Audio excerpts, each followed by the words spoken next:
Hey, welcome everybody. We are live here on the grid. My name is Scott Kelby, and joining me in our place of RC, because RC is teaching a Lightroom seminar today, or just launched our Lightroom tour in Charlotte, but in his place is a beautiful man. He's a can of ham.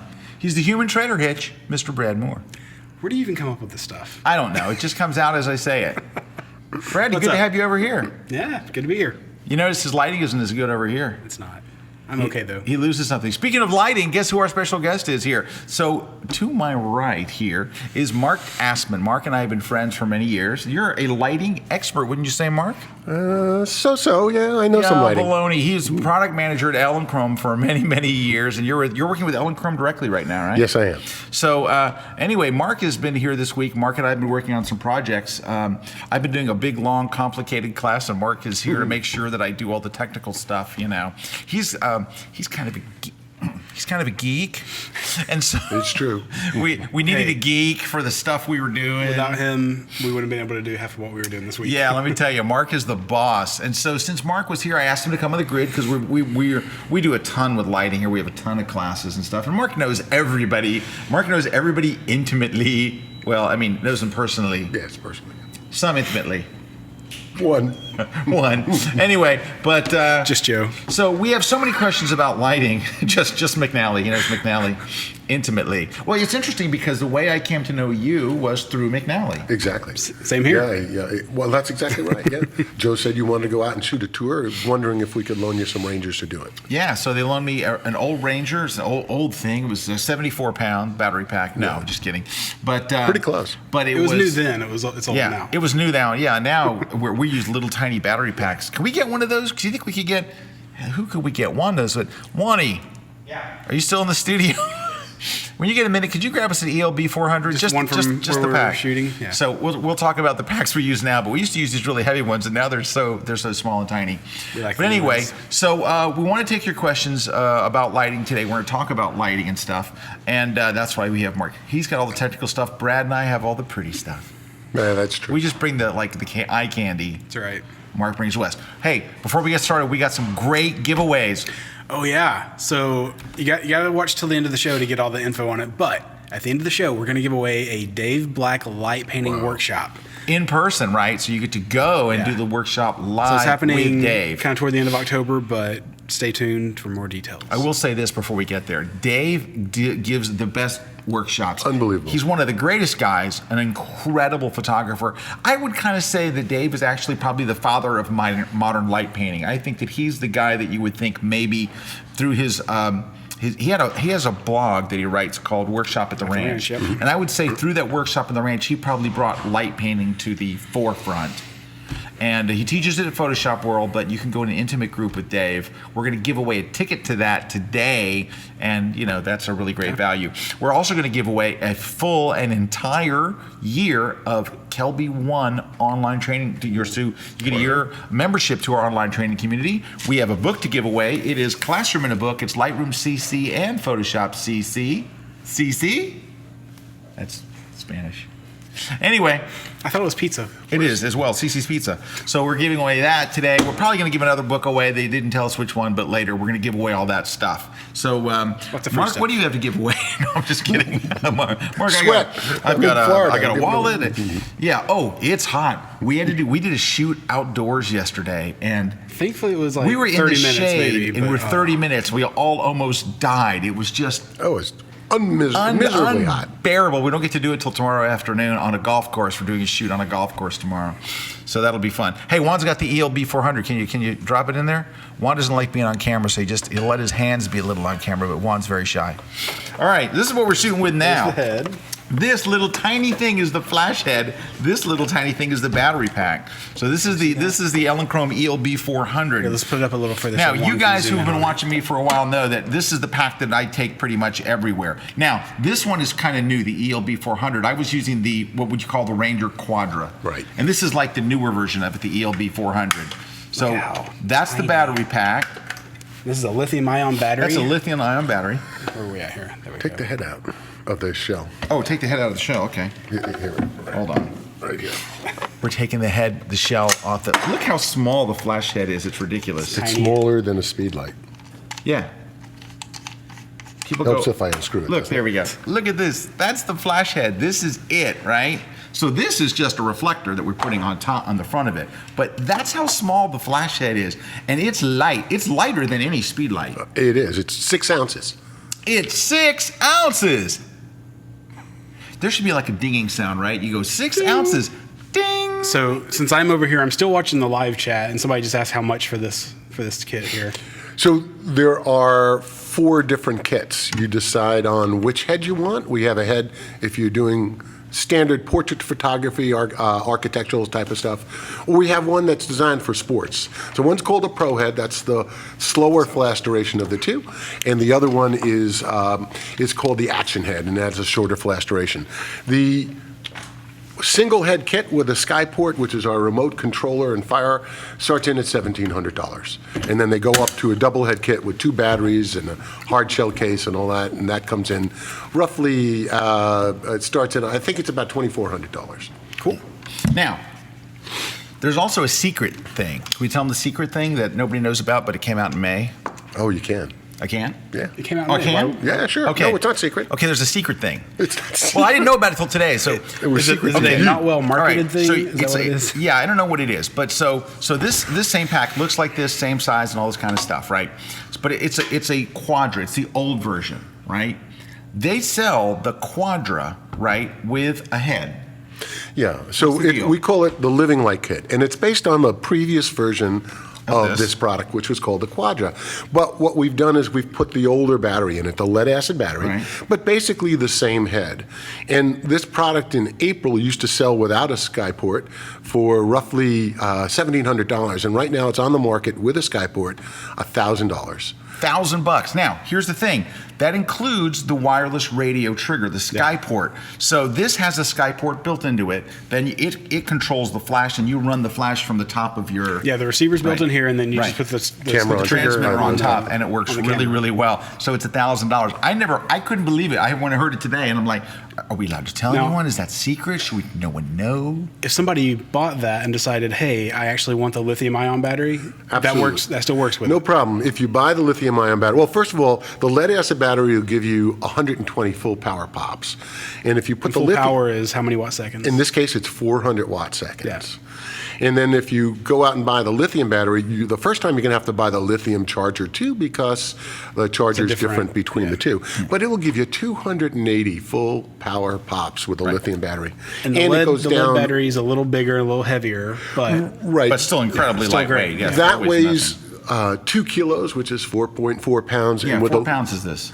And with the lead acid battery, it goes to 3 kilos, which is 6.6 pounds. Okay, now, so here's one of the things that people were wondering about is why would you take this instead of a speed light? And I can tell you a couple of reasons why. Number one, you get real power studio lighting. So how many watt seconds do we get out of a speed light? About 65? 60 to 65, let's say, and at the bottom of it, about 35 watt seconds. All right, so you can go down to 35 watt seconds, go up to about 65. How much is this?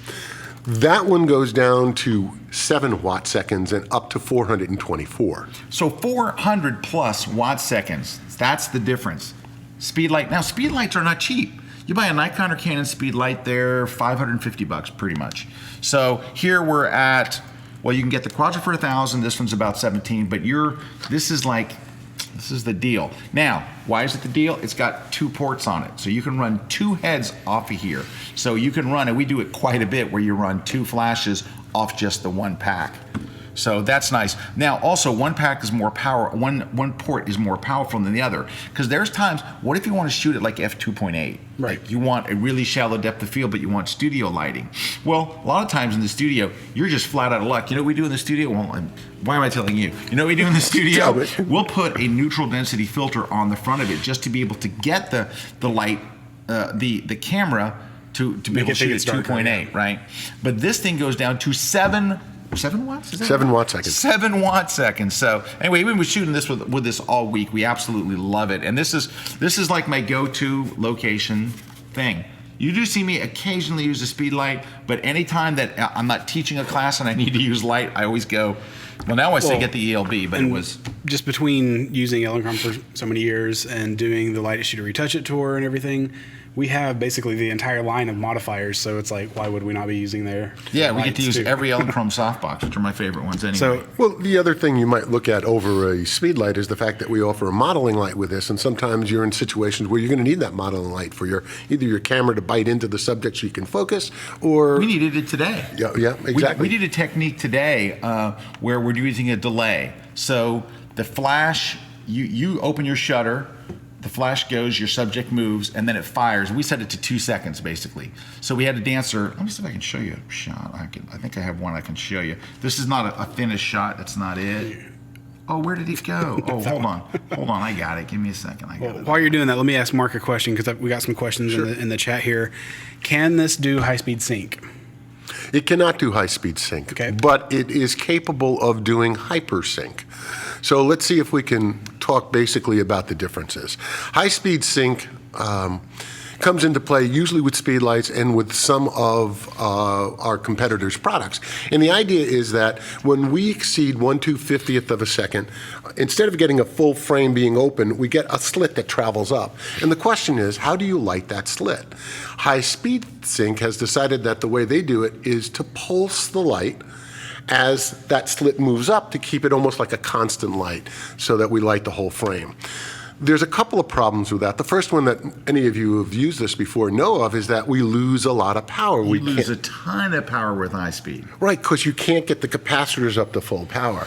The second thing is, if you start to think about what a flash curve looks like, we go up and we hit daylight and then it starts to come down. If we're pulsing, you're never at daylight. So you're always down in this area, and from frame to frame, your color can start to dance.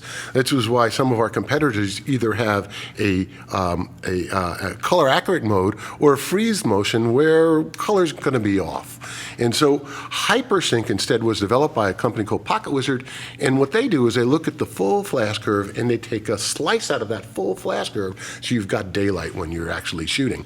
And so we support that, but only with the slower of the two heads, the Pro, or what we used to call the S head, because it's the flash duration is slow enough for us to be able to grab a little slice out of that. So it's your version of high-speed sync, but Yeah, high-speed sync eats up your flashes. But like here's the mad. difference. High-speed sync can overpower the sun. You need a ton of flashes to do it, but it won't be able to freeze the motion. Whereas hypersync, I can overpower the sun and freeze motion. So the thing is, think about this. You know how you always see these brackets that hold 4 flashes and hold 6 flashes? When you see a bracket holding 4 like Nikon flashes, you're looking at $2,200 Is that right? for 4 Nikon flashes. For 4 Nikon flashes to be able to do high-speed sync, you're looking at, just for the flashes, not the trigger, just the flashes, $2,200.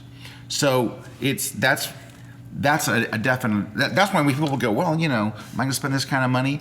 This thing overcomes a lot of other things. Hey, can we go to my screen here? This is delay flash here. I'm on There we go. control room 2. Now this needs to be retouched and stuff done to it and blah blah blah. But anyway, this gives you an idea of one of the things that we did today, which is delay flash. So we had a modeling light. So you see this the whole thing behind her, that was lit by the modeling light, and then after 2 seconds the flash goes off to light the subject. So you need some light. That's why, we use modeling light for all kinds of stuff, but in this case, the modeling light was perfect to light her until the flash went off, because we did this in a dark room. We just basically removed all the chairs out of a room and turned off all the lights, and so that's actually done just here in next studio over. Got some more questions here. Yeah, what do you got?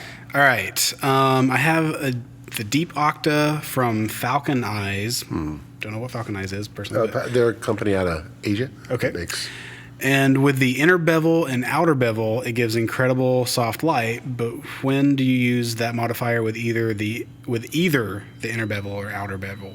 So, I mean, you guys make a Deep Octa. Is there a time where When do you prefer to use both as opposed or one or the other? So normally when you pull off the front diffuser, you take out an extra, or you're removing an extra stop of light. In other words, we're pulling it down an extra stop when we have that diffuser in front. So the light's going to become, if you will, crispier or punchier by taking that front diffuser out. If you got an inner one, what's nice with that is that you could shoot men and it'll come through the inner diffuser, pick up the silver, the outside of the box, and start to highlight their cheekbones, making them look a little bit more rugged. Someone like Brad who has a beard, it will actually pronounce the... Yes, Brad with his beard. Yes. Will pronounce it and bring it out really nice. It's also good for young women with nice skin because it picks up the beginnings of a look of a beauty dish. Not quite a beauty dish. You need a deflector to make that happen, but pretty close to what a beauty dish can look like. Hey, can I show you a deep octo with the front off? I have a shot here. So if you want to switch to my screen. So this is a shot. Wow, it's weird. I'm hoping it looks, my background's black, but we're looking at a preview where the background looks gray. But take a look at these. These are done, now these are out of the camera, no retouching. So these are done with the front diffusion off, but I left the inner baffle on. And look how punchy the light is, right? Like go back to this one where you can really see your face. Look how punchy the light is. It really does do the, accentuates the cheekbones, does kind of carve the face. So that's a deep octa, no diffuser in the front, but I did leave the inner baffle on. I don't know if I would ever take the inner baffle off. Can I explain what the inner baffle inside a softbox does? So that inner baffle, because if you ever take off the front of your, like you have a Rotolux softbox, right, like made by Elinchrom, and you take off the front, you're like, oh, look, there's another one inside. There's another one actually like snapped to the inside. That's because your flash is such a bright little source. It creates a hot spot. So if you didn't have a diffuser in there, your person's going to have a hot spot. You can't totally get away with that. Well, actually, you could totally get away from that by using some other things. But what they do is put that first diffusion in there to help soften that hot spot. So the first one softens the hot spot. The second one makes the light beautiful. So there's two diffusers. One inside lessens the hot spot, spreads it. Second one makes it beautiful. That is the non-geeky explosion. Now remember, somebody asked Mark a question a minute ago, and he started talking about the flash curve and that stuff. I was going to say, that's why we brought That's why Mark's this here. week. I'm here for the first baffle spreads the light, and the second one makes it pretty. So that's kind of where we are. I hope that kind of helps on the baffles. All right, got some more questions. Somebody asked if this was an LED, and I think it's just the modeling light that's an LED, right? That's correct. Okay. Yeah, it's a regular old flash. Can this hold a huge softbox? Yeah, so when we first Because released... it's so small, like it doesn't Yeah. look like it could take the weight, It's right? true, and this head's so small, it's not designed to hold weight. Yes, we make a handful of modifiers that will fit right on the end, but Elinchrom is known for their modifiers. I mean, there are more Rotolux softboxes at the end of professional lighting gear than any other softbox in the world. So why wouldn't I want to take advantage of this? So we make an adapter that steps this up to the standard Elinchrom size, and it actually is a stand mount, so it holds both the head and the softbox. With the new version of this adapter, we have no limitations. It used to be up to 135 centimeters was the largest one we could fit on. Over that, Dude, why are you talking centimeters? okay. This is the United States of America, the only country in the world that doesn't use the right stuff. Anyway, look, so Mark told you some crazy thing. Here's the thing. Mark's was technical. I'll give you the right. We use big old softboxes. We use the Elinchrom 53-inch MIDI Octa, my go-to softbox. It's giant. We use it on here every single time. I use it a ton. We used it yesterday on a boom pole that Brad held. We used it today. Yes. Yeah, but we not had on it yesterday on a boom pole, right, on a monopod, basically mounted on a monopod. So what Mark meant to say was, yes. Because Yes, you can. now, forgive me But if you, Mark if you can't just just said say this, yes. but did you talk about the adapter for the Rotolux line? Yes, he Okay. did. There's a little adapter Yeah. that lets you use big one. Now, can I say this? I think, now Mark will correct me. Have we used the big giant one on here? Well, see, Indirect. here's the difference. The big giant one, the softbox itself mounts onto the stand. where the MIDI octa, which is the 53 Right, inch that we that's use true. most of the time, So this goes inside of that, and this mounts to the stand. So answer the question Yes. with a yes or no. yes. yeah, How big is that thing? 74 inches. 74 But inches. but this is not supporting the weight of it. Right. I know, but you're just messing it up for me. I'm here to rain on your Stinking Brad, I'm parade. putting you back over where you I'm belong. here to rain on your parade. The answer is, with the new adapter, we can hold any Elinchrom accessory, and because it's at a standard Elinchrom mount, if you have a third-party accessory, we can mount that third party. The only thing I'd caution you there is that Elinchrom seems to make the lightest soft boxes in the industry, and there are others that make terrific soft boxes, but they're not so light. So once you get to a certain rate, it may start to want to do this. If it's a big box, put it up on a boom pole. It's the right way to use it anyway. Can I tell you a really dumb thing why I wanted to switch to Elinchrom softboxes? Is there anybody switching this show? What the hell? Okay, Mark's not talking.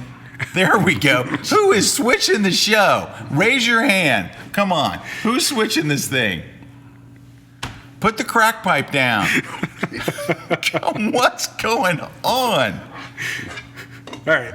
Do we have a steady cam that can follow me into the control room so I can go and find out who freaking is switching the show? No, we don't have it. We have a steady cam. It's never around when you need it. So why'd you switch to Elinchrom, Scott? Jeez. So I'm like talking and poor Mark, and the camera's just stuck on him. Who's switching the show? Okay, back with you. So I'm not going to mention the name of the company because I don't like to say bad things about companies. I prefer to save that for Brad. But here's... I'll name names. No. I'm not sponsored. Okay, so I used to... Neither am I. So here's the thing. So there's a company that is very famous for their soft boxes. And I bought a number of them when I first started doing lighting, right? And I had a bunch of different lights. I had photogenic lights. I had white lightning. I had alien bees. I've had a little bit of everything, right? And believe it or not, when I started shooting people with this other brand, this is a very popular brand of just, I don't think they make anything other than soft boxes. People would say to me, are these cheap soft boxes? Because their soft boxes aren't tight. They're almost wrinkly and loose. They don't look like they have like a tight form. Yeah, they don't look like they have a tight form. And you wouldn't think about it, but people I'd be shooting, like some used to go, so are these like beginner lights and embarrassing stuff? And I'm like, no, I paid like a lot for these and all. And so I couldn't get rid of those things fast enough. And it's they're just the shape of them. But Elinchrom lights are like boom. They look way more expensive than they are. Like for example, I use that big Quadra, the 53 MIDI, right? It's big, it's giant. It's what is it on B&H? 229? It's 325. I mean, I'm sorry, 325. I meant 325. 3 1/4. 300 1/4 for one of the most beautiful soft boxes you can get. There are a few things in photography that will have as big an impact as that softbox will on your lighting for $325. I'm telling you, I can get it for $299. I'm telling you, it's out there. Brad will find it for $299. I'm telling you. I don't think so. I bet you. What are you looking for? Sometimes Not new. B&H has like an instant rebate. What are you on a looking for? 53-inch octa, MIDI octa. Okay. So it's an Elinchrom Rotolux 53-inch MIDI octa. If I had to have just one, $324.99. I know, but sometimes you can get like an instant rebate or something. Well, I can't make it appear. Well, okay, well, you yes, Brad, give him a discount. Well, Brad, if Gabe will give them the $25 discount, Well, if they're Kelby One members, they get discounts on some stuff. they do. At B&H. Let's see what. Anyway, get free well, shipping. We're hey, working on it. while we're finding this, Juan has informed me it's time for a break. I think it's perfectly time for a break. Now, give me enough time to go to the control room and have a quick talk before we get back. So don't run just one 30-second spot. That's the person that's controlling this. So do you think they're going to cooperate with that? If you're going to come in and yell at them and you're telling them, oh, we're on a 5-minute break so I can come yell at you? They're going to, 30 seconds, we're back. It's Arnaldo, isn't it? I don't know. I'll just go to his desk after the show. All right, we're going to take a short break. By the way, we have some open positions in our video. No. New open Just positions. kidding. And I love Arnaldo. Just kidding. All right, we're going to take a short break. When we come back, Brad will be here moderating your comments. Mark will be giving very complicated, in-depth technical answers. Yeah. And free gear. Oh, wait, no. Just And kidding. I will be breaking it down for you, for those of you who are You'll be translating. like me, tired and old. Don't go away. We'll be right back live here on the grid with water. Hi everybody, Scott Kelby here, and I want to tell you about my brand new class. It's called Retouching Brides, and in the class, we cover everything. We put a lot of emphasis on skin. We talk about everything from blemishes to doing eyes, working with the veil, problems you're going to run into with a wedding dress, all kinds of things. So it's a lot of stuff, but we have a lot of fun, and we cover a lot of techniques that, as a photographer, you're going to want to know if you're retouching your own bridal images. So check out my brand new class at kelby1.com on retouching brides.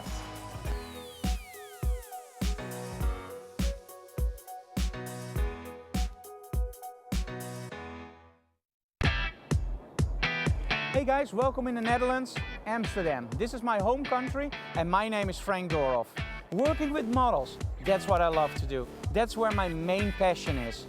Working with models gives you the option to create something amazing. I try to really dig in deeper. And to dig in deeper, you have to make sure that your model is at ease.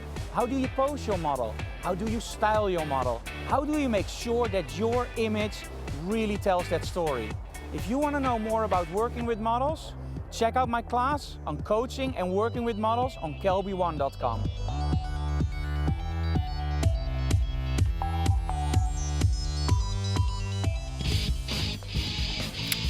Hey.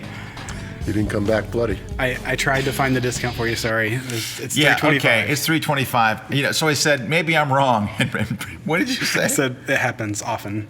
Yeah, thanks, Brad. Okay, hey, We have another position. I got to tell you real quick before we get back to the lighting stuff. So, the Worldwide Photo Walk. So we announced my 8th annual Worldwide Photo Walk, and in just a week we have like 300. How many cities were signed up? I just saw 349 cities all over the world have already signed up to have walks. So there's probably a walk near you. So go to worldwidephotowalk.com, though this site will look different tomorrow because we have a pretty new look for it. But go in and go to this thing that says Find a Walk. Type in your city, right? We're going to do it, I guess, live here. Hit Find a Walk and then type in your city. I wonder if there's one near me. What if you live in, let's say, I don't know, Sydney, Australia? SYDNEY, Australia. Did I spell that right? Oh yeah, it's weird when you're looking on a big monitor across the room. And there is a photo walk in the city. Who's hosting it? Oh my gosh, it's me. I am doing my walk. I'm actually hosting a local. I'm flying to Sydney, Australia, and actually doing my walk there. Can I tell you something?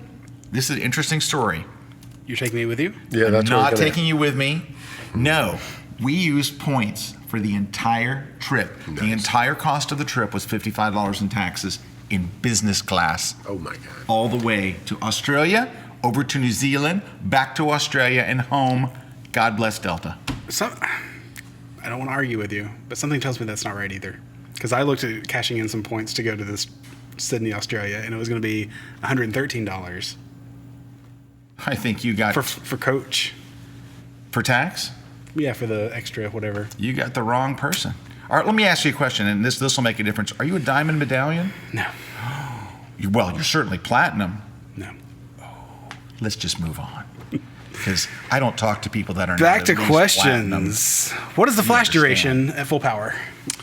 So again, it's going to come back to the head that you use, and we're going to come back to this. So with the Pro head that I have, the flash duration at full power is 1/2300th of a second. And with the Action head, it comes up to 1/5700th of a second. So 1,500th of a second. That's pretty fast. You know what's interesting about these lights? Can I tell you an interesting tidbit, man? Oh, well, you may. Well, thank you. Interesting tidbit is, so most other lights, as you turn down the power, the flash duration gets faster. Right. With these, you crank up the power and the flash duration gets faster. Right? That's cool. We figured that out today. Mark informed us. Well, this is one of the he things knows stuff. He's a technical guy. This is one of the things that Elinchrome's always been known for, is we've had our shortest flash durations at the top, which is why most of the action sports guys shoot with us. There are 500 Red Bull photo shooters, and more than half of those guys are shooting Elinchrom, and there's a reason. It's one of those reasons. And the other half of them are just running really fast everywhere they go. No, a lot of the other halves are speedlights, and they use other people's gear as well. But nonetheless, more than half are using Elinchrom. That's one of the main reasons, because our shortest flash duration is at the top of the power scale instead of at the bottom. Isn't that wild? It's very unusual. Questions, Brad? If you're buying heads, it's going to be different, but somebody asked, how much are the heads? You could be paying a lot more than just the cost of 2 speedlights, even if you're trading out the power and cycle times. So when you buy this, you're going to buy a kit, because buying just the pack won't do you anything Without a head. So you're going to have to sink some money into a pack and a head kit, and that head can be either one of the heads, either the Pro or the A head, depending on the type of work that you do. And then once you've done that, as I said, we start in at about $1,700 for a single head kit. We talked about a speed light going from about 35 watt seconds to 60, 65. So 4 times that is roughly what a single one of these could do. And you're already up more than the cost of the Quadra and more than the cost of that $1,700 kit. The difference between the cost of the head is very modest. It's only about $50. So there's not a huge difference in the cost of the heads. And if you just want to do action, it's no big deal. But then again, the benefit of the Pro head is it's the one that supports Hypersync. So if you need to exceed a 1/250th of a second, still light it, then you'll want to go with the Pro head instead of the action head. Hey, so just recently, Brad and I, a couple weeks ago, 3 weeks ago, we shot a wedding. And so for our just walking around and doing stuff, shooting like in the bride's room and stuff and all, we used Canon speedlights. But what we went to shoot the formals of the grooms. We went to shoot the bridal portraits. There was more than one groom? I'm sorry? There was more than one There groom? was many grooms. Okay, it was groom and groomsmen's. Okay, the groomsmen. Groomsmen's. It's great having Brad right here. It's just, I miss you when you were over there. Now he's right here. It's just great. So when we were shooting the formals of the bride and groom, and we were winding up shooting like literally like groups of 30 and 35, like every grandparent, everybody else and all. This is what we brought the ELB for. We had it with us over Brad's shoulder, and then boom, right there. And we were able to cover all that stuff with studio quality lighting. And then when you have to do like stuff in really, really tight spaces and stuff, you're like in the bride's dressing room and stuff, you don't want to bring a 53-inch MIDI octa. But that's primarily what we used, was the 53-inch MIDI octa, and it worked like a boss. So we use a combination of the speed lights but when it gets to the the really important stuff, we're bango with the ELB. pack. The ELB, yeah, you know me. All right. So, Mark, you were talking about Hypersync. Somebody asked, would it be correct to assume that Hypersync is more efficient and has less power loss? Yeah, it is. Most people who do high-speed sync use circuitry called, here we go again, geeky, IGBT units. And they're not very efficient units. There's one company that does it really well, and it's Broncolor, and you pay for that. But versus speedlights, when you do Hypersync, you need to have a bucket of batteries. You're going to go through batteries like crazy with high-speed sync. Yeah. The first thing, go watch any tutorial on the web anywhere about high-speed sync, and the first thing they say is, okay, get 100 batteries. You'll be blasting through your batteries because it eats up a tremendous amount of juice. There seems to be a fair amount of interest from the audience in Hypersync, and for those who aren't familiar, I highly recommend that you Google Tom Bol, B-O-L, and Hypersync. And he's done it with both the previous version of this, the Quadra, as well as the big Rangers. And he explains what he does, how he does. He's taken it all the way up to a 1/8,000th of a second sync speed. So it's worth it. And Tom tends to answer your questions as well if you have questions about it. Can I tell you, Tom Bol has done some classes for us here at Kelby Training. I've gone out shooting with Tom Bol.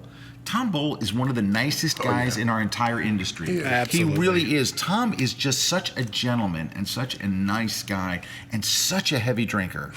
No, he's not. Margaritas. No, but I'm serious. Like anybody that meets Tom Bol, everybody says the same thing. He's just the greatest guy. He has classes on Kelby One, of course, and they're awesome. They're awesome. How much does it cost to take a class from Tom Bol? $20. Anybody, go watch one of our classes. It's $19.95 and you get to watch his class, right? But And it's a the month other- membership, so you can watch every other class too. But when you think about it, $20 I can go watch Tom Ball and do all this stuff. If you're interested in Hypersync, if you're interested in all these portable battery packs, Tom does a great job with it. He does. And he's also so enthusiastic. He's unbelievable. Hey, by the way, I got a class. Can I tell you about my class? Sure, fine. So It's on this. So I got a class on this ELB 400, right? Because this is kind of a hot pack. So I do 4 completely different lighting scenarios in completely different places, and basically show you how to use everything, the settings, the camera settings. But I didn't want to it's not a geeky thing, right? Even though Mark was there to make sure that if I could ask him, and I asked Mark to come. I said, Mark, I'm doing this class. Would you mind coming? And he was very gracious to say, yeah, I'll come down there and be on the set and stuff, because there are technical things that I am not an expert on. Luckily, I have Brad and Mark on the set to help with those really technical things, because we were doing some really, really cool stuff. There's some features in here that you'd normally only find in a speed light, right? There's some really cool stuff like stroboscopic and things like that we were able to do. But so we're in a lot of different locations doing a lot of different stuff. It is one of the most complex and cool classes I've ever done. Not hard for you watching. You'll be able to do everything that I did. But in the scope of what we did a lot of stuff. One of them was a shoot we did in the desert. Mm-hmm. So we went out to the desert in August. That's how stupid we are. In August to a dry lake bed and did a photo shoot, a fashion shoot in the desert. We had to get a whole big production truck. It was quite a thing. And can I tell you how comfortable it is in the desert? Right. Let me see if I can dig up a shot for you. Hold on. I'll show you one. Well, one thing I will say, it was hotter where we were in the desert, but it was more miserable yesterday here. Here's one if you can go if I'm still on Control Room B. So this is one of the shots we did way out in the desert, just a fashion shoot. And that's the big MIDI Octa. That's the 53-inch Octa on this little ELB pack out in the middle of the desert. We were shooting. Now this is a little later in the day. We were shooting when it was nice and bright out there. Oh, yeah. And that pack is a boss. So anyway, we've been putting this together. This is going to be a class on Kelby 1. I don't know when it'll actually go up. I mean, it's in production, so they're pretty quick about getting them up. I imagine. Does Juan know? Juan's shaking his head. Juan knows sometimes, but he says it'll be pretty quick, so that's good. Sometime in the next 6 months. So what are those That's not 4 different shoots you're doing on All right, this so class? we did a real run and gun kind of thing at a wedding, showing how you would use it, and we talked about how Brad and I use it, so that was really handy, and that worked out really great. We did a number of different scenarios of the typical stuff that you do at a wedding. We did all of the cool special effects stuff, so the stroboscopic, I showed you earlier, the delay mode. We did sequence mode, which lets you fire multiple shots at once on different softboxes. It's I don't want to spoil it for you, but it's really cool, really, really cool stuff. We did an athlete shoot, which is actually scheduled for tomorrow. We're going to be shooting on a golf course on a golfer, so doing a little more edgier lighting, some kind of hipper lighting. And then we did fashion shoot in the desert, right? Right, fashion shoot in the desert. Fashion shoot in the desert to show all the different ways you can use it. But I think what people are going to be most surprised about is how easy all this stuff is. Yeah. Because it's like when you got a battery pack and you have studio lighting, but nothing to hold you back. Like you can go anywhere. You could do anything. All you have is this little pack. You like the way Juan put these out here? It's kind of like product placement. But all you have is this little pack and a cable to that. And you can go anywhere and you can set this stuff up. And it's just, I think people will be stunned at what you can get with literally 1 light or 2 lights and 1 little kit that fits in a tiny little suitcase. I think that's what's going to surprise people. Yeah. And I go through everything. I go through, because it's a regular training class, I go through the camera settings, why we use certain modifiers, why we use certain settings. It's going to be done. Juan says it'll be done pretty soon. Of course, if you follow me on the blog, or we'll talk about it here on Kelby 1. Yep. So, and I was lucky enough to sit in on these, and one of the things I do want to mention, it's not just about the gear, it's really about the lighting. How do I light this? How do I do this? I've run into a problem. How do I solve that problem? And Scott's really good at showing what he can do on this video. It was terrific. Yeah, well, thank you, Mark. I tried to include a lot of tips and stuff. I wanted to give you ideas of things to do, tips to things to do, things to make things easier and just more fun. And, I want it to be one of those classes where you really dig in, you're like, yeah, I can do this stuff. So I'm excited about getting it out there. It's not all about the pack. No, it's not a class about the But pack. the pack helps. No. It helps to have the pack, but it's not like a class where we're going, all right, now, but I mean, I do show you, like, when we have to do fancy stuff, I show you how to do it, right? I mean, I do start the class by saying, well, here's what the pack is, and here's how it works and stuff. But from then on, we're on location. It's all on location. It's all doing shoots. It's a lot of fun. We got to work with a lot of different people, and I got Calibra to help me, my wife, to help me on some art directions for some stuff, and we had a lot of fun. I can't wait to get the class out. Just can't Yeah, wait for you guys it's good. to see it. Yes, Mark? Yes, Mark. What's the name of this class? I don't know. Okay. I don't know. What is the name of this class? People at higher pay grades, and you figured that out. Yeah, somebody important. Well, but I'm sure it's going to be like shooting on location, or location love, or Brad and Scott on location in a wheat field in slow motion. It'll be something like that. I thought it was sunflowers. I forget. But anyway, it's going to be about location lighting. The whole thing is about location lighting because we're using the battery pack. Want some more questions? Yeah, I'd love some more questions. I'm struggling to get my flash settings right when shooting outdoors. There are different theories out there on being, different theories out there. One being to meter the ambient light, black it out by closing down the aperture, and then bringing in the flash. How do you guys do it? Is there a better approach? Okay, that's exactly what I do, and it works like a charm. If, ready, here's the big if, you're not in TTL mode. I wouldn't do it in TTL mode. I tell you what, I'm not a fan of TTL, and I know that Joe McNally uses TTL like a boss, but I can tell you two things. It's like I've told audiences again and again about TTL. They go, well, I saw Joe McNally do it. I tell them, here's the thing. You're not Joe McNally, number one. Number two is Joe McNally is the magical unicorn of flash. Joe just puts his hand on a flash and magical things happen. But for the rest of us, is what you're hearing from this guy's question or this woman's question is exactly the same problem I hear people use again and again. Using your flash in manual mode makes your life so easy. All you're going to do is if the flash is too bright, you're going to turn it down. If the flash isn't bright enough, you're going to turn it up. That's it. It could not be easier. So here's what I do. If I'm on location, I'm going to go on location. I'm going to just meter for the ambient light. I'm going to pretend I don't own a flash. I'm just going to pick up the camera, and I'm going to go, you're in manual mode.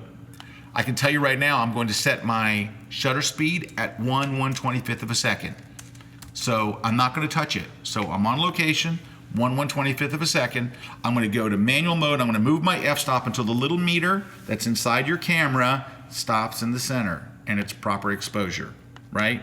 Now, depending on which make and model of camera you have, it could be on the bottom of your viewfinder, it could be on the right side of your viewfinder. But I'm going to go and make sure, move my dial till it's right in the middle and have just a regular proper exposure. Now, at that point, I'm going to intentionally underexpose by 1 to 2 stops, more likely 2 stops. I'm going to I put my subjects back to the sun, so the sun's behind them. Wherever it is in the sky, the sun's behind them. I'm going to darken the exposure by 1 or 2 stops. That makes the sky richer and darker and bluer and prettier. Or if it's a sunset, it makes it richer and warmer and more beautiful. Then all you got to do is walk over and turn your flash on. That's it. The only thing I want lighting my subject is the flash. Now, I'm going to turn the power down on that flash really, really low. 1/4 power, 1/8 power, you're just going to need a little thing. So that's why a pack like this is amazing, because you can go down to virtually nothing. You can get this baby so low, and all I try to do is make it look realistic.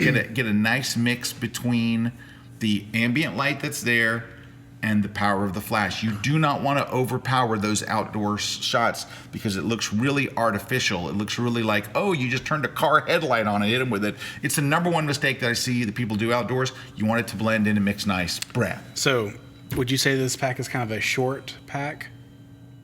You mean, Just height Physical. wise, like it's not a big, massive. It's kind of short, right? it's No, under it's- 12 inches high. Like it's. But you said it gets low, so would you say that Shorty gets low? Oh, grown. All right. I was thinking, Next question. I knew Brad was setting me up for a really corny joke.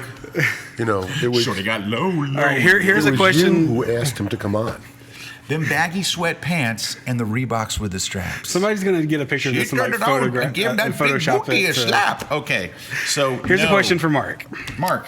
What about Skyport compatibility with the 5D Mark III? Is it solved? The problem was that it works with 1/160th of a second fastest and gives Oh, no. So what they're saying is there's a problem with, I don't think it's necessarily a 5D Mark III thing, but syncing. They're saying that if you go above 160th of a second, you start to get the black stripe coming in. You shouldn't. You shouldn't. You should be able to sync with modern day cameras up to 1/250th. Some of them go to 1/320th. If we're using a leafed shutter camera, we can go to 1/800th. If we're using an electronic shutter, we can go to 1/1000th. If they're experiencing that, there's something going on that's not right. That ain't right. Yeah. Which camera are you using? 5D Mark III. Or I'd say 5D Mark III. And have you ever shot above a 1/25th of a second? Yeah, I will shoot up to 1/250th. Well, no, 1/200th of a second. I will definitely go to 1/200th. I've done it many times, and I'll go lower. But I've never tried to go, except for with a speed light, to 1/250. Right. But I will go to 1/200. Sometimes by accident, a lot. Okay.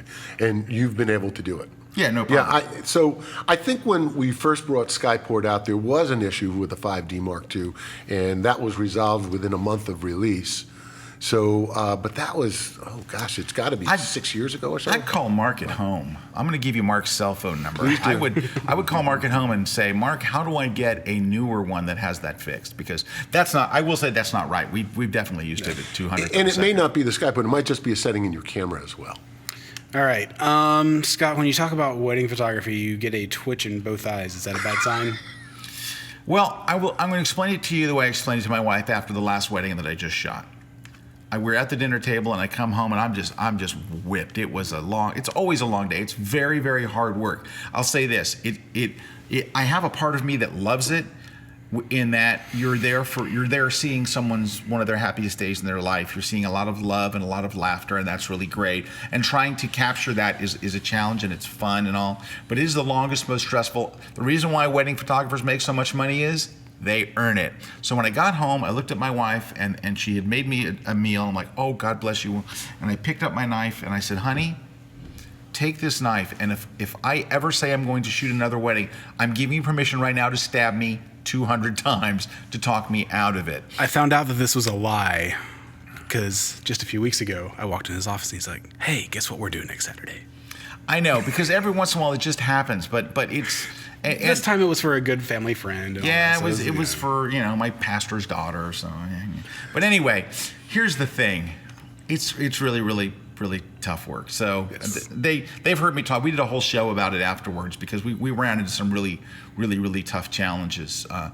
And in fact, yesterday when we were doing some of our bridal stuff, I showed a couple of great tricks for getting around when you're in a bad lighting, when you're in a bad situation, just period, how lighting can get you out of it. Yeah. And we did some cool stuff, didn't we? We did some great stuff. We had some cool stuff yesterday. You did some. I think for wedding photographers, even if you don't have a bunch of gear, you should watch that segment because we show you how to, because we were faced with a situation where we were in just an ugly hotel, nowhere to shoot. Most of what we did, I mean, honestly, you probably could do with speed lights and, the soft boxes that are made for those. Good. Yeah. But why? I'm just kidding.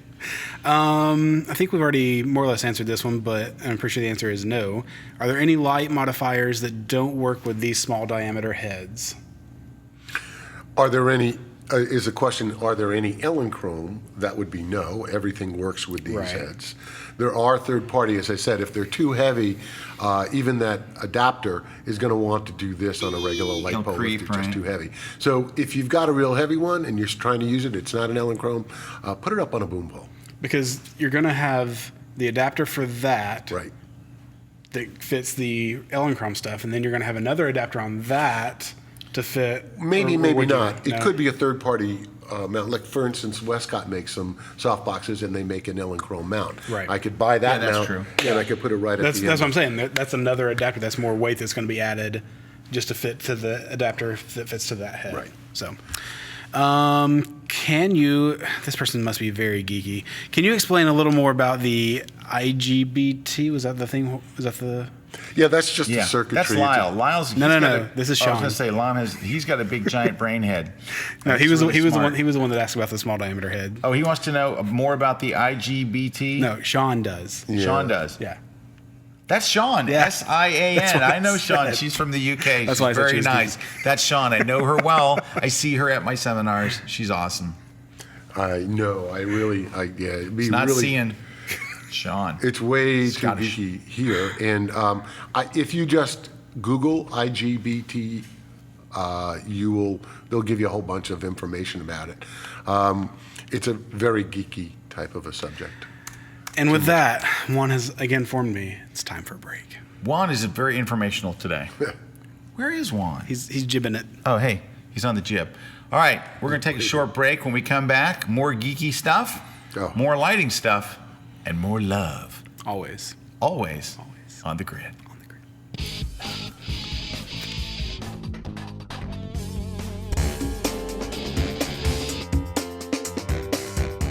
Hey everybody, my name is RC Concepcion and I'm here to invite you to join me on my brand new tour. It's the Lightroom CC Power Tour. If you're a beginning user and you haven't used it before, you're going to walk away finally knowing the program from start to finish. If you're a person that's been using this a little bit now, I'm going to talk to you about some of the new features inside of Lightroom CC and give you some surefire strategies to finally get yourself organized, to get your workflow down right, so that you can be as efficient and as creative as possible. Once you import pictures inside of Lightroom, you're going to my favorite portion, which is the develop module. Things like exposure, brightness, contrast, clarity, saturation, from panoramics to HDRs to plugins to localized adjustments. That's where you put your fingerprint on the picture. We also want to talk about how to take the work that you've done on one and spread it across a bunch of images so that not only you're working harder, but you're also working smarter. We'll even take your questions live at the tour. Lightroom CC is the program that photographers are using to make the most out of their images, and I want to be the person to take you right through it. I hope you join us.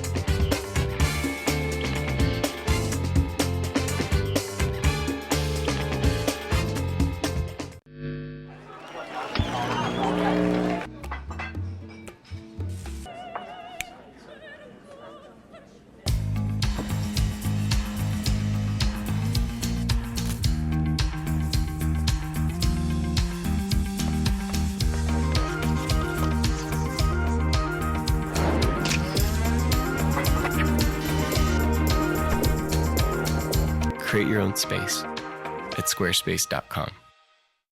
Hi, I'm Richard Burnaby. Welcome to the beautiful Blue Ridge Parkway of North Carolina. We're going to go on a photographic road tour, photographing waterfalls, sunrises, sunsets, grain landscapes, mountains. We're going to talk about gear, we're going to talk about camera settings, and most importantly, we're going to talk about my thought process that goes into each of the compositions, the locations we visit. So I hope you check out my brand new class only on kelby1.com. All right. And we're back. Hey, tell him, Brad, we're back. Hey, we're back right here on the grid, answering your questions on lighting and featuring the Elinchrom ELB 400. Well, we're featuring it because we've been using it all week. We've been using it all week. All right, we got a bunch of questions, so we're just going to try to bang through them if you guys are okay with that. I think they are. Okay, and then we're going to we have giveaways, of course. Hey, the other book we're giving away, check this out. Oh, yeah. Boom, Boom, Shaka, Boom. Peter Hurley's brand new book. It is tearing up the charts, The Headshot.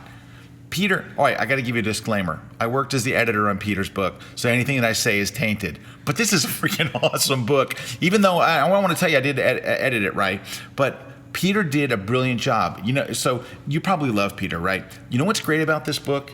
It's so him. It's like it's so real. It's so him. He did such a great job. He shares stuff. So I worked with him, and I can't tell you. I would go home every day and go, I can't believe. Tell my wife, I can't believe how much I learned. Kind of the process for this was like you would sit down and talk to him about how he does stuff, record it, and then you guys would kind of like have it transcribed, but then you would take that and kind of edit it. Right, because you know what? I could ask him anything. I could sit there with Peter and go, okay, Peter, now what do you do? They walk in the door to your studio. How do you build this rapport? Exactly what do you do? Yeah. And then he would just go. And I was able to get, it was just, imagine being able to sit with Peter Hurley for like weeks, for a long time, and just ask him anything. And every time he says something, you go, no, wait. No, tell me more. You can't. I wouldn't let him gloss over anything and all. But I got to tell you, he was incredible. It was, I learned more about expression and getting stuff out in that time. And he does talk about his lighting. He shows his lighting setup and stuff. But I wouldn't say it's a lighting book. Right. This is a book about people. It is about getting expressions. It's about posing. It's about getting people to look their best. And it's about getting people who are not naturally expressive or naturally attractive or whatever to just pull it out of them. And it's brilliant. So we're giving that away today too. And I gotta, we love our book team here, our editors and designers. We have the best. Kim and Cindy and Jess. They do a great job, so shout out to them. Oh yeah, let me tell you what, the layout. Jessica does the layout and stuff, and she, when you open the book, you just go, I have to have it. I mean, she does. She's really gifted. And Kim and Cindy, who are our editors and technical editors, they try everything out. They make sure it works. I mean, they're really they're a wonderful team. I can't say enough about them. All right, question time. Let's bang through them. All right, have you guys worked with the Gary Fong Light Sphere and or the Rogue Flashbender? Thoughts? Have you worked with Gary Fong at all? I have not. I haven't. I tried it once a number of years ago. They're not bad. The Rogue Flashbender stuff is good, but they do very different things. Yeah. So the Fong Dome, and I like the Fong Dome because it actually works really well. It's just large. Yeah. It's just you got to put it in your kit. You're like, it's bigger than a DSLR. It is. It's very big, but it does a very nice job for like wedding shoots when you're kind of running and gunning in tight situations. Yeah. It's good. The Rogue Flashbender stuff is more for like creating a special effect, like they have a tube with a grid, or you want just a something to kind of work something as to kind of like a shape the light flag somewhat, and stuff like that. So they're two different things for two different, but they're both very good products. I just haven't spent enough time with the Fong stuff. Right. All right, next. Any recommendations for battery packs for speed lights, mainly for quick recycle time? So for Nikon, right? Well, I would say just based on knowing people who've worked for actual camera companies, and they get these questions all the time based on what they've told me, I would say avoid third-party packs. Stick with whatever brand flash you have if you can, because they would get people coming to them, hey, I've got this blah, blah, blah, and I was using this battery pack and then the flash exploded.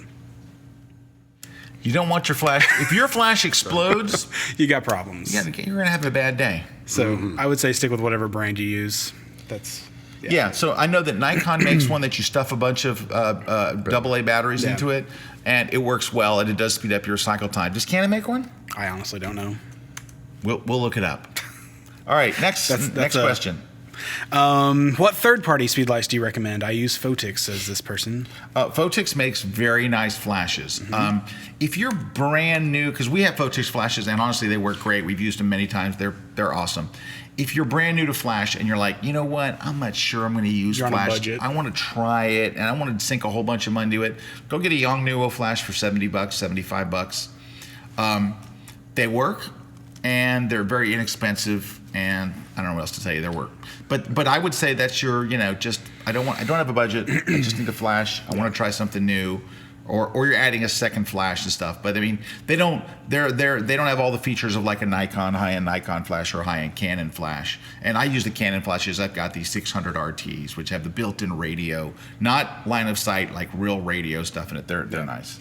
And the one thing I like about the Photix is they offer you a modeling light. I think that's the only speed light I know of that does. Oh, very cool. We didn't know that.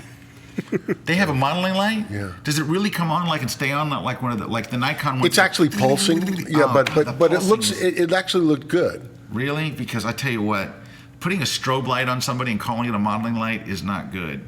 Just why won't they stick an LED in there? Yeah. An LED like that head has got an LED in it. You know what? I'm going to call him and ask him. Thank you, Mark. Mark knows everybody at every company. All right, next question. I see strobes used for volleyball, basketball, and hockey games up in the rafters usually. Any experience in using those? Okay, so like if you go to a hockey arena, if you go to a basketball arena, those are probably real popular places. They'll actually have put huge power strobes up there. They'll have 1,000-watt strobes, 2,000-watt strobes, crazy strobes up in the ceiling. You know who gets to use those? Generally, the team photographer. It is usually the team photographer because number one is it's their flash, right? They've put them up there, they've mounted them, number two is if you wanted to use them, you would probably have to be with AP or Sports Illustrated, maybe Getty. And you would have to go there in the afternoon and climb up in the rafters and get special permission and mount them all up there and then hope they fire. And if you're not like the house photographer, it's really tough. Now they don't let just Joe Schmo go up and Now I have heard like I met a guy one time at a basketball game, and he was sharing the strobe with the house photographer, and like he would, when this house photographer would leave the floor or go to upload cards or stuff, he would take over and use the house lights. I can tell you, every NBA I've shot, every like hockey game and all, I've always just used ambient light. The light is really, really bright in some of those, not as bright as you want, and does it look better with a flash? Well, it does. If I had the opportunity, that's all I would probably use. But I would say that most of the shots that you see from professionals all over the world, the vast majority of them do not use those strobes. It's going to be one person at every basketball. Like an NBA game, you got one, maybe two people using the strobes, and there's 25 or 30 photographers covering it. So 2 out of 30 are using it. Mm-hmm. I would give that idea up and just get really good at using the ambient light. All right. What's a good on-location battery pack for 1 or 2 studio strobes? Well, they actually just said strobes, and I'm assuming that they're talking about studio strobes. Okay, so you already own studio into the strobes, wall. and you want to take them on the wall. Who makes a good battery pack? So the thing you want to be careful about with your strobes is you want to get what's called conditioned power. And the reason is because if you don't, you can fry the capacitors, which are one of the most expensive things of your flash. The ones that I've seen recently that I really like is from a company called Godox. And I think it's called a Godox 800. And how do you spell docs? Godox, Godox. Oh, Godox. Brad, you look it up, Brad? Yeah. Godox. And it's a lithium-based battery, and with a 400 watt-second strobe, we were able to get 1,000 exposures out of a single charge. And it's got this crazy thing which is kind of interesting where if you're out on location and you've run out of power, they sell an optional accessory, which are jumper cables that connect to your car's battery and then to this pack and allow you to keep shooting as well. And the other thing I like about it is no matter where you are in the world, it accepts the plug on the top. So whether I'm in England with a UK plug or here, which is where I spend most of my time. Is this it, Mark? What's that? Is this it? That's it. Okay. Let's take a look. Can we look at Brad's? Let me get on the... He's going to get on the video control room 1, Wani. Option go. Except I don't remember it being orange on top. I'll go get it. No, let me just... Brad thinks he can get it. Give me just a minute. Maybe. What's it called? Godox. Godox what? What's the number? Godox.com. Well, just give me the LP 750. LP-750, yes. It may be this one or it may be the other one. Because I don't remember it being... I remember it looking more like that black one off on the right. Here it is, right there. Yeah, I remember it. I remember it looking. If you slide up a little bit. Well, that's just the. Sorry. That's black. They're all the same. Yeah, no, the top I don't remember. It could have changed. The last one I saw was about 4 months ago when I was in the UK. It's a nice looking pack. Yeah, and they've got place. And this isn't the right one because they also have place to plug in a USB device as well. And yeah, so I think it's the 800, but it's from this company, and it actually was very reliable. It was relatively light, and it seemed to work very well. Okay, what else you got, bro? Questions? Oh wait, is that it? Is it?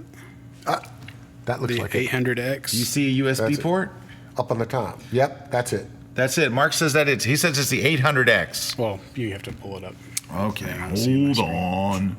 It's from Godox. Right. Godox, and what's it? What is it? 800X. 800X. Whoops. Oh my goodness! How hard is it to type in 800X? Apparently, it's incredibly hard. And looking through their website, it looked like they also have. Oh, hey, look at this! Just as sheer luck would have it, I clicked on that. So this is the Flash Center, and they are based in London. They are in London, Leeds, Birmingham, and online. This is one of the most awesome stores I've ever been to. So I went to their store in London, and they're great people, really nice stuff. Met it's Alex? like, I'm sorry? Did you meet Alex? I don't know. Okay, sorry. You know him? Oh yeah. Okay. Anyway, they're based in the UK. A great store, really really nice folks. And there it is. Okay, so the LP 800X. And so that's the one, huh? Yep, that's it. And just looking through their website, it looked like they also have battery packs for speedlights. All right, so Yeah, but I'm going to ask so this question. I'm going to if ask you this wanna risk question. it. How much is it? Yeah, this I can't tell you. I think it's maybe $800. Go back to the regular search and see. Let's go to shopping. $840 looks like. Yeah, everybody has it for $840. From eBay. All right, so it's $840. It's not inexpensive. For $1,000, you could have the Quadra in a head. So it's always, battery packs are always more efficient, accurate, and dependable when I'm on location than a monolight that's plugged into a product that gives me power. They're designed to be portable, the battery pack systems. So, if you do it occasionally, yes, it makes some sense to buy a product that allows you to I know, have but you know what power. I'm curious about? I know it's portable, but how heavy is it? Like This weighs maybe 8 pounds. 8 pounds? It's not very heavy at all. It's using a lithium battery. Well, it's not bad, 8 pounds. I wish I had, when they show these pictures, you can't tell they're small, big, giant, So, I have a question, Mark. Size-wise, I Brad can has do a it by question. hand. He's Brad. It's roughly this wide, this tall. Oh, okay, that's not bad. Yeah, and this, When is the Pardon me. regular Ranger pack going to start using lithium-ion batteries? never. The regular Ranger pack doesn't have the technology built into it to accept It was made in the lithium 1800s. But no, if they make a new version, Yes, that would be what we would need to do. More questions. Here we More go. questions. We got more And we questions. will. We're out of time, so let's get one. how do you estimate your settings, Scott? Do you just test fire, or do you have a rule of thumb? I know you kind of have a starting I baseline. have a rule of thumb, and I always start at the same settings. That makes my life easy. So every time I'm using a location flash, I start off at 1/125th of a second as my shutter speed. I start at f5.6 as my f-stop, and I set my ISO at 100, and I take a test shot. I know that if I'm shooting like indoors, and I put my flash at 1/4 power, it's gold. It's money. You can put it anywhere indoors and it's okay. When it's outdoors, I use the thing I said earlier. But that's my set starting place. 1/125th of a second, f5.6, 1/4 power on the strobe, boom, it's money. It's just when you go outdoors, then you have to do that little futzing with the stuff. But that's a great starting point. By the way, where did I come up with that starting point? How did I come up with that? I didn't. I asked Joe McNally what his starting point was. He told me years and years ago. Now, I don't know if that's still Joe's today, but I asked Joe, he's like, Joe, when you show up on a scene, what do you do? And he's like, I usually try this. I was like, really? 5.6? Okay. Been using it ever since, and it's money.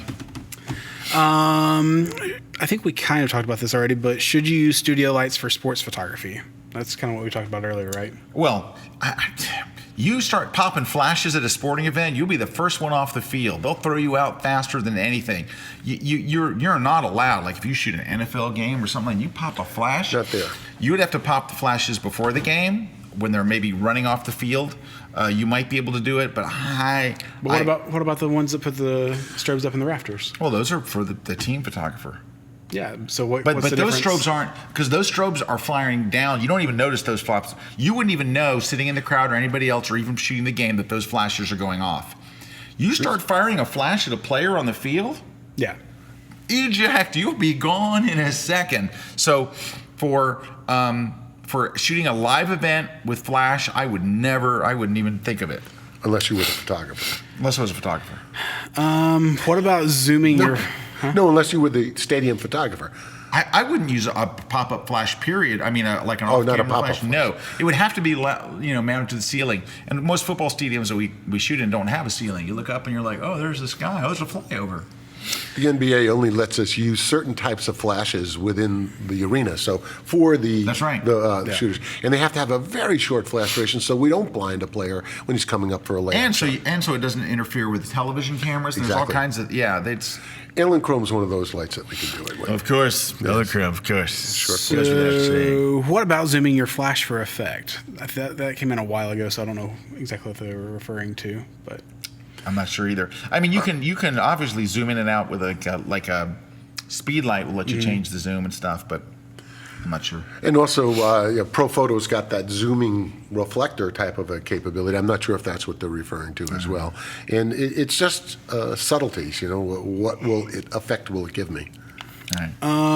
Is there any chance that Elinchrom will introduce a new Skyport with Hypersync capability? And if yes, would it be backwards compatible with the older Quadras? Wow.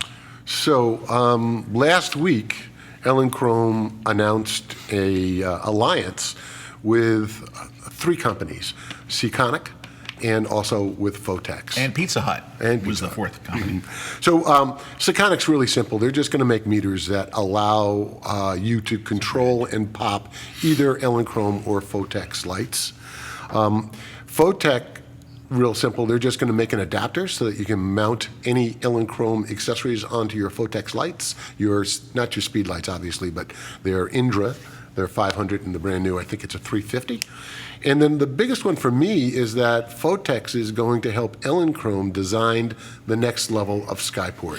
And already built into the ELB, and we have another compact or high-end compact called an ELC, we have that Skyport 3.0 receiver built in. And they're going to help us build the trigger. And if you know about the Odin triggers and the, what's the other one, Stratus triggers from Photex, you know that they have a lot of these capabilities built in. So that's the first part of it. I expect that we will see triggers Skyport 3 come the beginning of next year. But you're going to need to have the Skyport 3 receiver built in. And so it's only going to be the ELB today and the ELC today. But of course, everything going forward that Elinchrom releases will have this new receiver built into it. So what Mark means to say is no. No, yes. No, Yeah, he said, is it backwards compatible with his old Quadra? well, the first part of the question is, will Elinchrom release? And the second part, will it be backwards compatible? Yes and no. Yes and no. Yes and no. Yes, there's new cool stuff coming. No, you can't have it. There's always new cool stuff coming. Yeah. Yeah. I understood the question, but that always, whenever people ask, oh, do you know about the new Canon blah, blah, blah, blah, because you work with Canon? It's like, well, if that does exist, we can't talk about it. Yeah, you always have to sign a non-disclosure It's a question agreement. that isn't really worth asking. So if there was something really secret, But- like, This was, I'm just saying, but in general, like Right. that question, it's like, yeah. You're not Okay. getting anything. Okay then. All right. okay. I mean, we're out of time. So. We're out of time. We're way over time. Anyway, hey, we do have some giveaways. We have some cool giveaways. Yeah, we do. We're going to tell you how to give those giveaways. Now, Brad doesn't seem to be connected to anything of any Well, consequence. but no, they always pull it up from the control room if they? they're paying attention. All right. So from the control room, they're going to pull up where to go to enter our contest. You go to... Kelby1.com/contest. They're not going to it. Oh, there it is. You select the show, the grid, put in your info. You let us know what you want to win. Yeah, it's important in the comment section. You say, I want to either win Peter Hurley's book, I want to win the Photoshop and Lightroom book, the Classroom in a book, or I want to learn the... a Kelby One membership. All right, or Kelby One membership. Now, Or the Dave Black workshop. right, so let me tell you about the Dave Yes. Black workshop. So it is coming up October 22nd through 24th. Go to daveblackphotography.com. It's very small. There's only going to be 12 students in the class. And so it's going to be, and you're going to have a number of really, really great people there. So, of course, Dave Black will be there. Haley Hendrickson, who's a wedding and portrait photographer, is going to be there, and Bob Smith of National Geographic. So all three of those people. Yeah. It's basically a 3-day workshop. It's completely hands-on. So you're going to be shooting. You're going to be doing your own light paintings. You're going to be doing still life. You're going to be doing live models, outdoor as opposed to landscapes, dead models. as opposed much better than dead models. And so basically.